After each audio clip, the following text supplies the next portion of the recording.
Matteu orí Kini ẹsẹ̀ kẹtàdínlógún.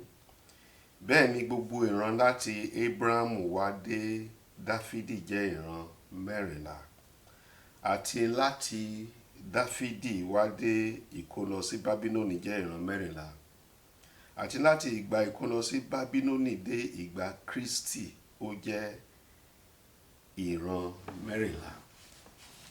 Ẹni tó bá ka ẹsẹ̀ yìí, òye á yé pé ẹ̀mí mọ́ ń ṣe àkọọ́lẹ̀ gbogbo nǹkan. Ó lè fún wa ní ọgbọ́n àti òye wípé gbogbo ohun tá a bá ń ṣe ó yẹ kó ní àkọọ́lẹ̀. Mo lè gbàdúrà yìí pé àkọọ́lẹ̀ rere nípa tiẹ̀, nípa iṣẹ́ ẹ̀, nípa ìgbéyàwó ẹ̀, nípa ìdílé ẹ̀ la máa rí lórúkọ Jésù Kristi. Ká bá wo ẹsẹ̀ yẹn, a rí pé àkọọ́lẹ̀ wà. Ọlọ́run gan tó yẹ pé òun ló ní gbogbo agbára, Ọlọ́run gan òun gan fúnra ẹ̀ ó ń ṣe àkọọ́lẹ̀. Ó ń ṣe àkọọ́lẹ̀.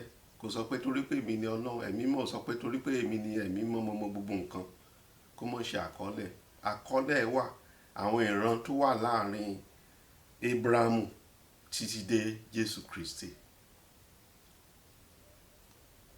Nítorí náà, ẹ̀mí mọ́ fẹ́ gbà wá ní ìmọ̀ràn. Ó dẹ̀ fẹ́ fún wa ní òye níbi iṣẹ́ wa, nínú ilé wa, lọ́nà ìnáwó wa ká máa ṣe àkọọ́lẹ̀. Bá a ṣe ń náwó, gbogbo ohun tí a fẹ́ gbé ṣe, gbogbo ohun tí a tẹ̀ ń ṣe ní gbogbo ìṣòwò wa ká máa ṣe àkọọ́lẹ̀. Níṣẹ́ ìre gan tá ń ṣe gan ká máa ṣe àkọọ́lẹ̀.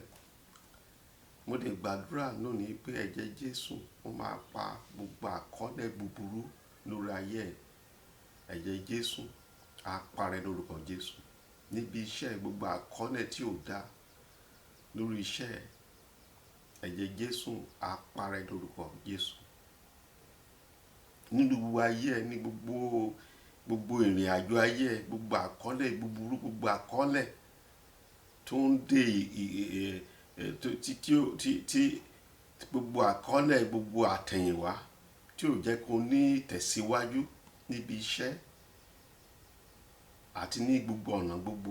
Mo gbàdúrà fún ẹ lónìí wípé àti òní lọ, àkọọ́lẹ̀ rere la máa rí nípa tiẹ̀.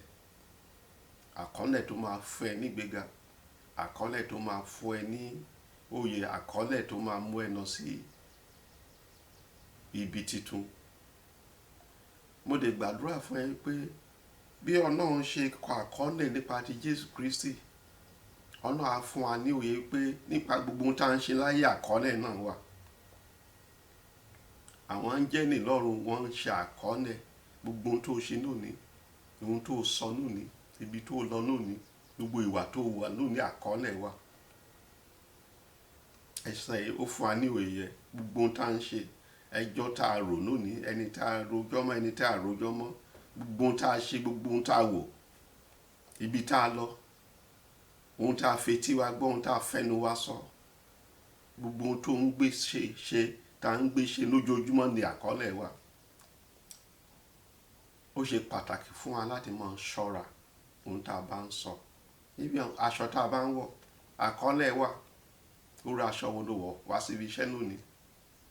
Mo gbàdúrà fún ẹ pé ẹ̀mí máa fún ẹ ní ọgbọ́n àti òye àti ìmísí tí ọ̀run ṣe máa fi kọ àkọọ́lẹ̀ rere nípa tiẹ̀. Bẹ́ẹ̀ ni ó rí lórúkọ Jésù Kristi Olúwa wa.